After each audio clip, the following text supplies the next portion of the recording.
morning, everybody. I'll call this meeting of the House Sustainable Infrastructure Policy Committee for February 21st, 2024 to order.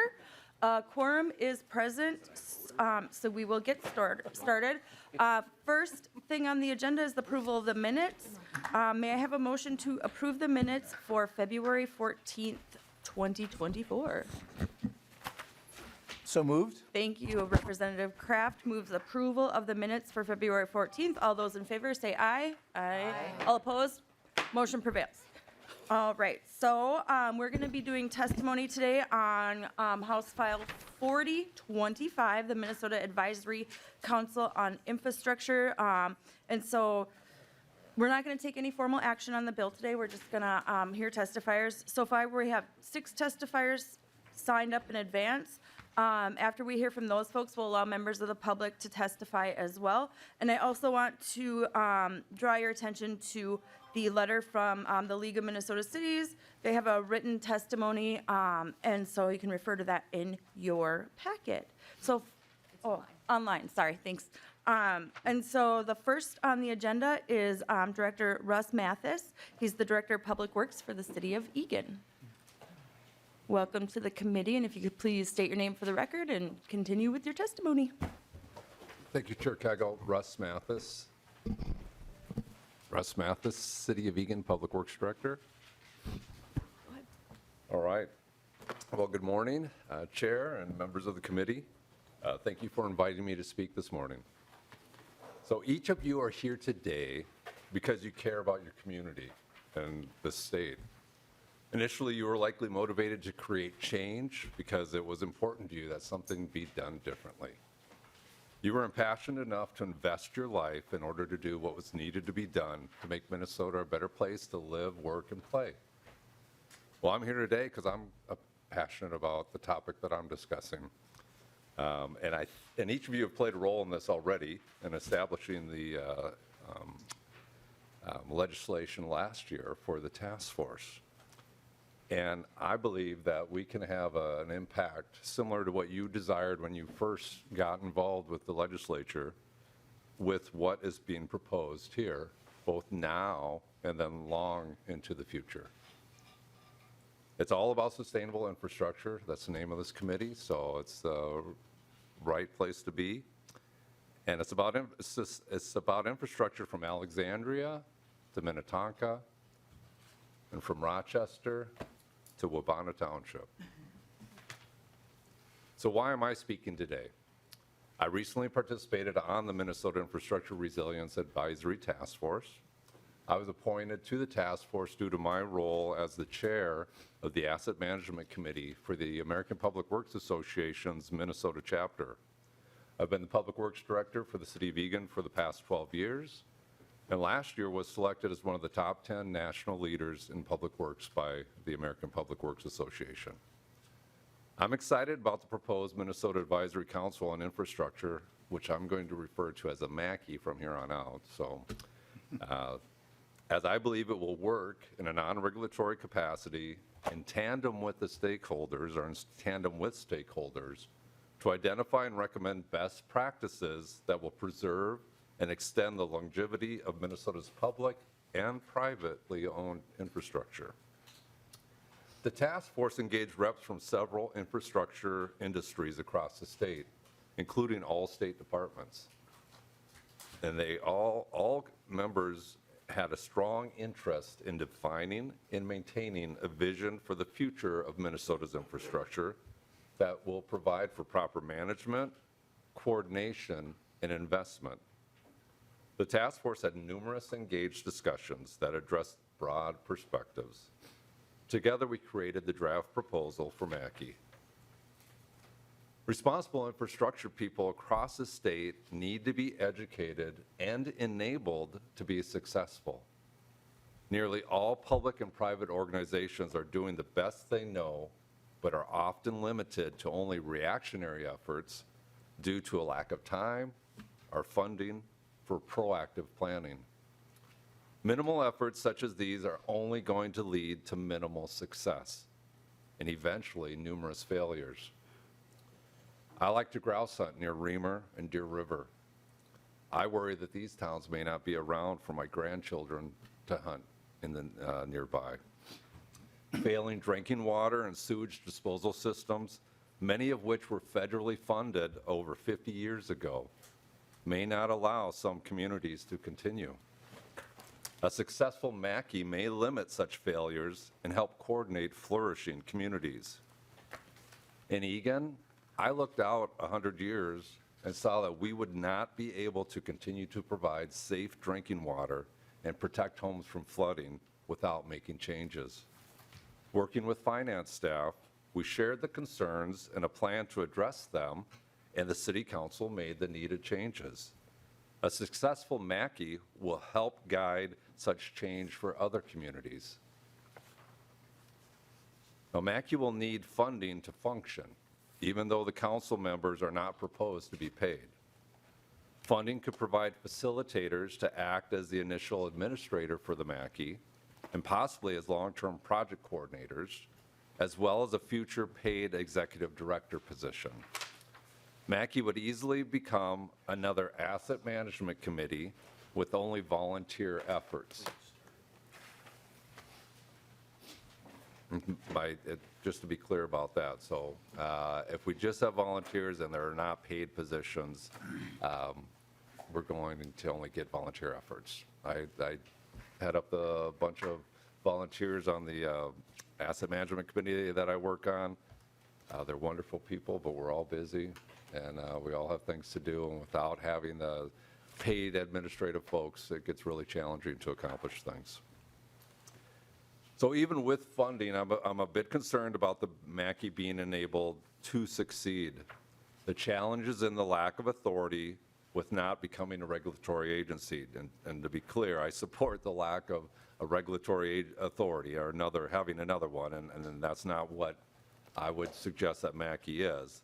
But I will suggest that incentives for state and federal funding be created as an option that require the implementation of some type of asset management for public and private agencies in order for them to be eligible for such funding. In the end, the Mackey will need to find advocates which I hope start with the members of this committee, that can establish such incentives or requirements. Otherwise, the Mackey will lack a clear line of sight to managing risk in the state and ensuring that good decisions are being made. These are my goals, and I haven't shared them with too many people, but my goals for Mackey are that education and empowerment of every public and private entity occurs in regards to asset management and taking care of infrastructure, so that all of us, all customers, are going to get the best bang for our buck on managing those assets and infrastructure. Other goal for me with regards to the Mackey is that the utilization of state and federal funding is prioritized to enable the best overall quality of life for Minnesotans that is practical and affordable. There's a lot of needs in the state with regards to infrastructure, and those needs are only going to increase. And it's at some point in time, we're not going to have enough money to take care of everything that currently exists. So there's going to be some tough decisions that are going to need to be made in regards to what is the most important things to do, and I believe that Mackey can help with that regard as well. So with that, Chair Koegel, I'm available for any questions or. Thank you. Well, if you want to, are you able to stick around? Yes, ma'am. Awesome. Thank you. So we'll go through the testifiers, and if there's any questions, we can call you back up. All right, thank you. Thank you. Next on the agenda, or next testifying is Ms. Angy Baines, the Managing Director of Transportation for Fresh Energy. Welcome to the committee. If you could please state your name and proceed with your testimony. Hi, welcome, good morning, members of this committee, and thank you, Chair Koegel, for inviting me to testify today. So my name is Angy Baines, and I'm here on behalf of Fresh Energy, where I lead our transportation work. Fresh Energy is a Minnesota-based clean energy nonprofit working to achieve carbon-neutral economies by mid-century, in line with our state climate goals. I also served on the climate change subgroup for the last update to MnDOT's statewide multimodal transportation plan, where a lot of discussion around climate change and its impacts on our physical infrastructure took place. I appreciate the opportunity to speak in support of House File 4025. As a clean energy organization, we are often focused on reducing climate pollution, also referred to as climate mitigation. However, as we heard yesterday during the University of Minnesota's presentation on climate change risks in the House Climate and Energy Committee, we also need to consider climate adaptation, which means planning for a future where our warming winters cause more rapid freeze-thaw cycles, thereby stressing our roads and bridges, our summers are hotter, thereby stressing our energy systems, and we have more precipitation, thereby increasing the risk of flood and the need for proper stormwater management systems, as we just heard. This planning needs to happen, and it needs to happen now, both to ensure our physical infrastructure is resilient to our changing weather patterns, thereby saving us money and on repair and maintenance in the long term, and so this infrastructure is also designed in a way that could contribute to reducing climate pollution. Setting up an advisory council on infrastructure, as this bill does, is not only the right move for Minnesota, but an urgent one. Fresh Energy supports the coordination and planning outlined in this bill, and thanks Chair Koegel to have the foresight to bring this to our collective attention. We also support adding to the responsibilities of this council, safeguarding and improving public and environmental health. This is actually inspired by Michigan's own infrastructure council, which includes in their mission supporting public and environmental health. Finally, the availability of billions in federal funding, especially from the Infrastructure Investment and Jobs Act, especially makes the creation of this council even more timely, given the important and strategic role it can play in coordinating and optimizing use of these funds. As a previous testifier mentioned, there's not enough funding for everything, to have this council to actually optimize the use of those funds would be wonderful. For all these reasons, Fresh Energy supports this bill. Thank you for your time. Thank you very much. I appreciate it. Next on the agenda is Matt Mossman, Executive Director of the Minnesota Intercounty Association. On deck, we'll have Elizabeth Wafel. Welcome to the committee. If you could state your name and proceed with your testimony. Good morning, Chair Koegel and members of the committee. Thank you. My name is Matt Mossman, Executive Director of the Intercounty Association. MICA represents 15 of Minnesota's larger and faster growing counties, not including Hennepin and Ramsey. Thank you, Chair Koegel and committee members, for the opportunity to offer some comments on House File 4025 this morning that would establish a Minnesota Advisory Council on Infrastructure. And I also want to thank those of you who served on the Infrastructure Resilience Task Force over the legislative interim. Public infrastructure has been a critical need facing most communities, and developing, replacing, maintaining that public infrastructure is increasingly more costly and challenging. We are grateful for the recent state and federal prioritization of funding for capital infrastructure. And I think with that, now is an important time to not only be continuing to invest in public infrastructure, but also to be planful about how we can extend the useful life of infrastructure, build infrastructure that lasts longer, is more resilient, sustainable, adaptable, but also more accessible and accommodating, while supporting alignment of those infrastructure needs across jurisdictions and categories of infrastructure. Well, MICA does not have a formal position on this legislation. We want to really appreciate, along with the increased funding, both state and federally, has also come shifting expectations and opportunities for how those resources are best used at the local level. And so building and ensuring that the technical and organizational capacity is in place across all levels of government is an important concept that we think is reflected in House File 4025, because a key part of doing that is promoting and providing for the opportunities for stakeholder collaboration across state, local, public-private stakeholders, while also supporting both the development and the dissemination of best practices and developing education and expertise along with it. In doing so, we appreciate and encourage the creation of the council continue to reflect on its participation by local governments, and really importantly to local governments also doing so in a way that preserves and promotes local control and flexibility of how state policies best apply locally.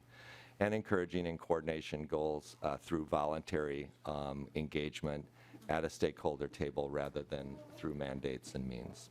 So in closing, we just really want to appreciate promoting the systematic collaboration across stakeholders and best practices of areas of expertise like that reflected in the Advisory Council. We appreciate Chair Koegel's work on this and bringing the bill forward.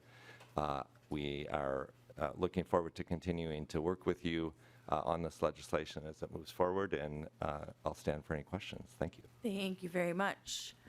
Next up is Elizabeth Wafel on behalf of the Coalition of Greater Minnesota Cities. Welcome to the committee. If you could just state your name for the record and proceed with your testimony. Thank you, Chair Koegel. My name is Elizabeth Wafel, and I am a senior attorney with Flaherty and Hood, appearing on behalf of the Coalition of Greater Minnesota Cities.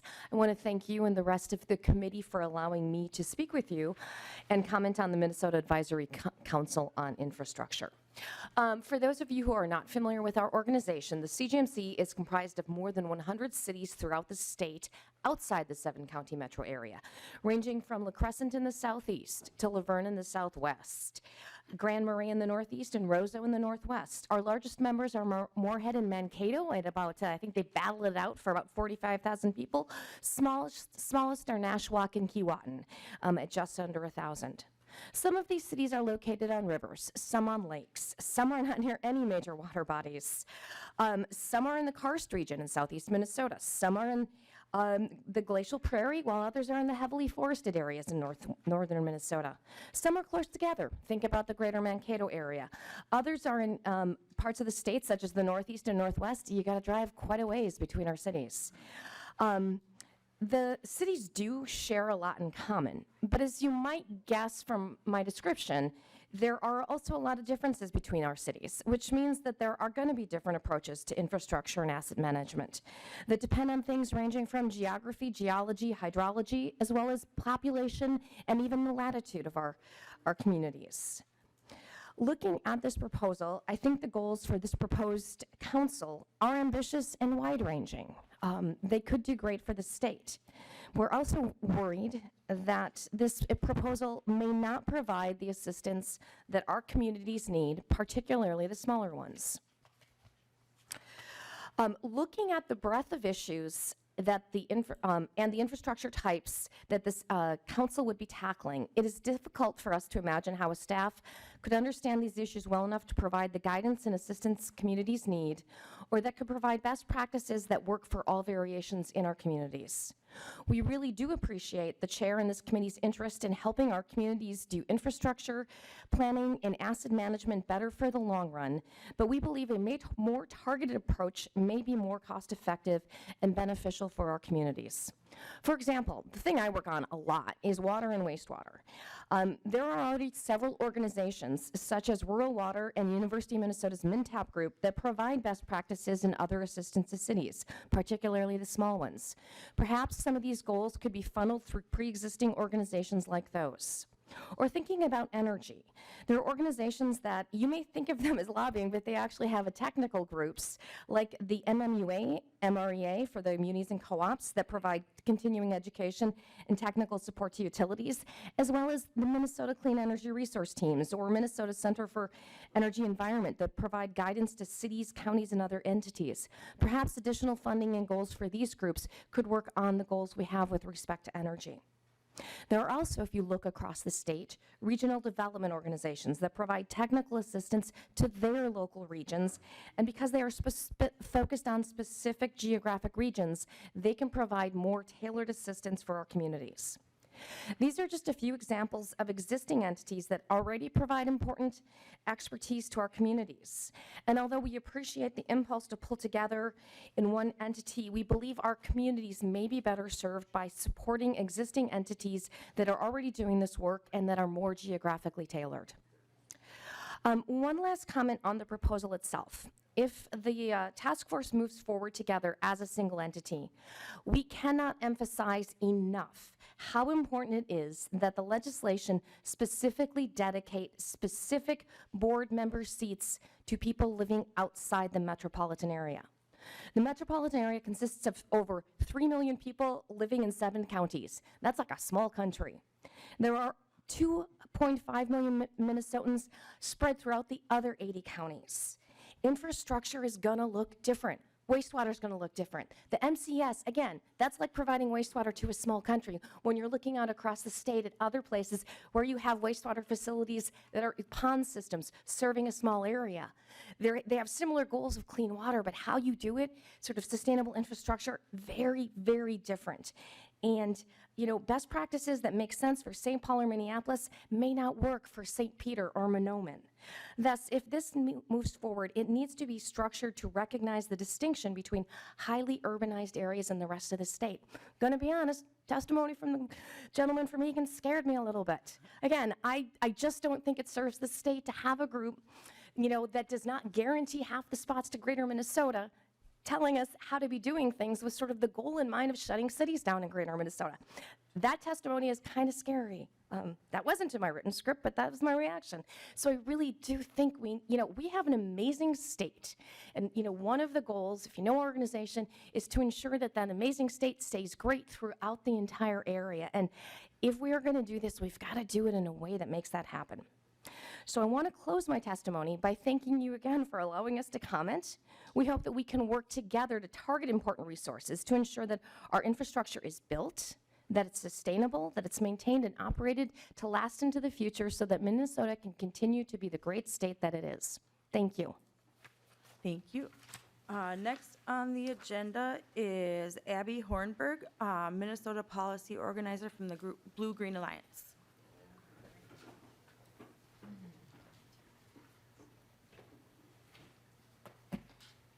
Morning, Chair Koegel and members of the committee. My name is Abby Hornberger. I am the Minnesota Policy Organizer for the Blue-Green Alliance. We are a coalition of local union and environmental partners uniting around policy that ensures that our energy future creates high-road jobs and creates a thriving local clean energy economy. I'm here today to speak in support of establishing the Minnesota Advisory Council on Infrastructure. This work in the quasi-governmental agency would make Minnesota communities aware and connected of all the state programs and resources that we established in the last year. This would also help us identify barriers to utilizing state programs and have a more tailored approach to those smaller communities and larger communities across our state. Recommendations from the Maquis will put forth solutions to ensure ease in accessing these public resources for legislators to consider. Thanks to state and federal investments, we have stood up all these immense new programs to exist to improve Minnesota's infrastructure, and we must work to bridge the gap between staff responsible for implementation of these projects and state agency programs that exist to support these communities. Many professionals around the state are navigating implementing projects that have been completely new to them. This advisory council will serve as a needed coordinating and education space for asset management to create that co-learning that will create a tailored approach to these communities. Conducting pre-design and feasibility studies will help ensure that more infrastructure projects happen across the state and will result in high road jobs provided to these communities. Thank you for the opportunity to comment. Thank you very much. Next on the agenda is John Curry, Executive Director of the American Council of Engineer Companies of Minnesota. Welcome to the committee.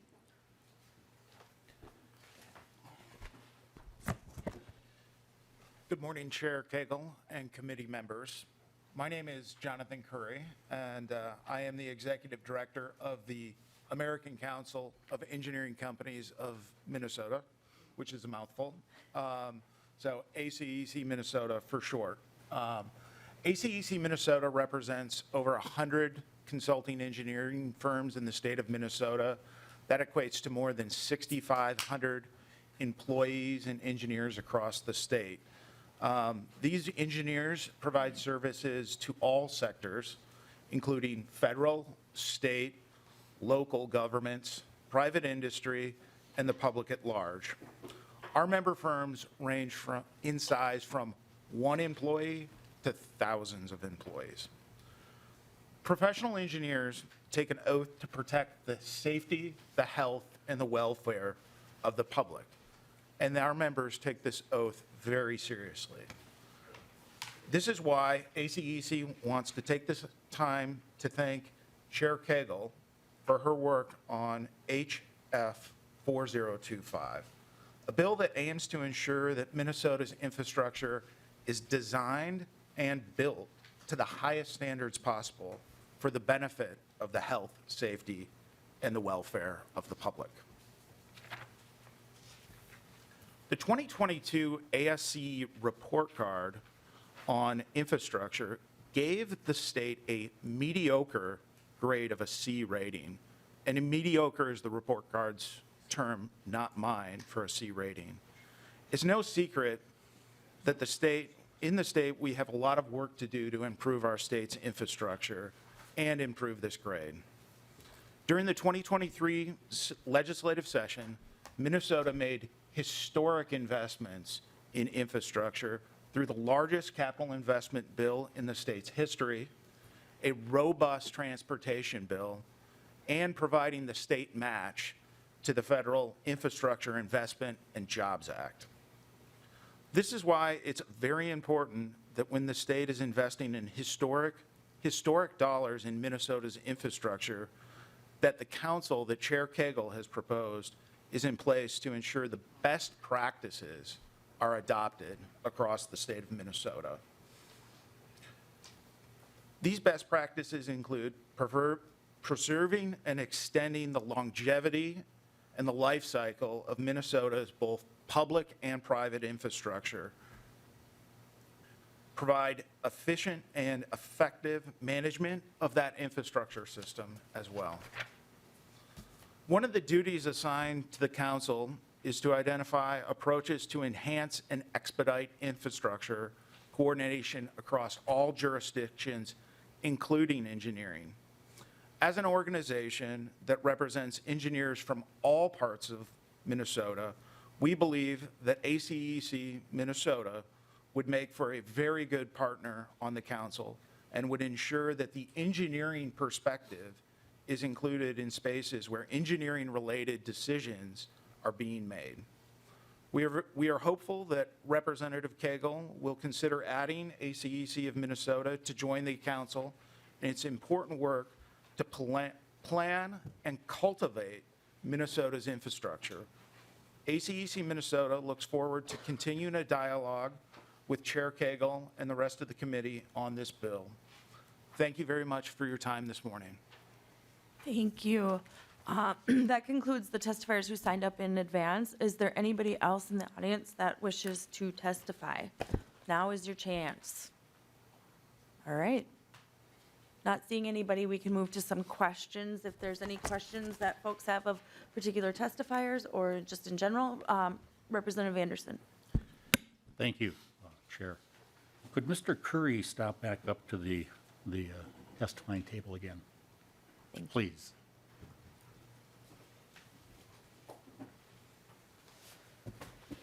Mr. Curry, thank you for your testimony. Appreciate your knowledge and experience in the world of engineering. But the way the committee stands now, the structure, the voting membership, it's 11 members politically appointed by legislators. The non-voting members are the commissioners here in St. Paul. Does that concern you that unless you are added to this organization or this council that your voice may be missing the voice of actual experience and knowledge in construction and engineering? Mr. Curry. That does concern me. I'm not an engineer by trade, but I work with engineers every single day to advance their position across the state. And I can tell you from my experience, consulting engineers and engineering firms at large, they're at the front lines of all these decisions that are being made in regards to infrastructure, whether it's horizontal infrastructure, vertical infrastructure, mechanical, electrical, geotechnical. Engineers are at the front lines, and that first 1% of the work impacts the rest of the 99% of the work. So I am very concerned that if the engineers are not part of this conversation, that the conversation could get off point, off track, and I think our members in the engineering community would be a great addition to a committee like this. Thank you. I think, I've had lots of the groups approach me asking to be included as well. I do want to point out, though, that this is just recommendations, kind of the list here. And so engineers could still be appointed, but I take the point. And I think one of the things I'd like to do is maybe kind of look at this list again and see if that's something that we can work on for the markup meeting. Any other questions? Representative Ream. Thank you, Chair Koegel. So, we're looking at, our state has the 5th most built-out road infrastructure in the country. And I'm thankful that we did a lot of work in the past session to fund it. We didn't have a funding mechanism before, and I'm glad we do now. Our state experienced a major highway collapse. So I think it's really good that we have, we're preparing to create this council. One of my questions would be about people who don't drive or who don't want to drive, who can't drive, the disability community. Do we have plans to have representation for those people? I've ridden on Metro Mobility, and it's not one of the best ways to get around town. So I'd like to hear if we're planning on adding someone who would represent people who don't or can't drive. Thank you, Representative Ream. I think that's one of the things that we will discuss during markup is exactly who should be kind of who the appointees should be looking to appoint those members. So, is there any further questions for our testifiers? Representative Weigel.